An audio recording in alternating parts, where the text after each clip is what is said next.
దీనివల్ల చాలా నష్టం వచ్చాయి. ఇక్కడే మీకు గుండ్ల కమ్మ ఉంది.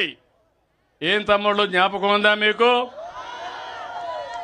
గేట్ పోయింది, రిపేర్లు చేశారా అని మిమ్మల్ని అడుగుతున్నా. నీళ్లు వెళ్ళిపోయినాయా లేదా అని అడుగుతున్నా.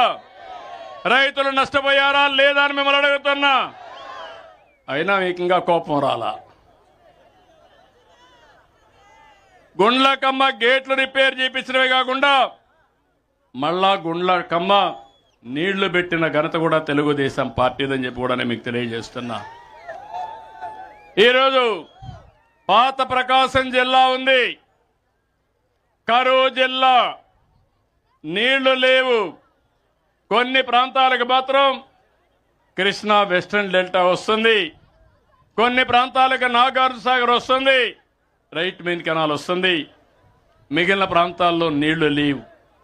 95-96లో నేనే వెలుగొండ ప్రారంభించాను.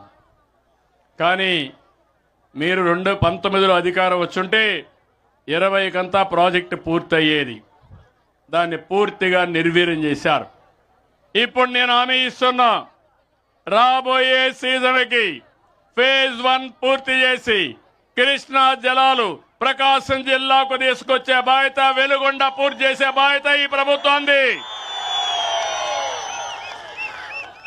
దీనివల్ల చాలా వరకు లాభం వచ్చే పరిస్థితి వస్తుంది.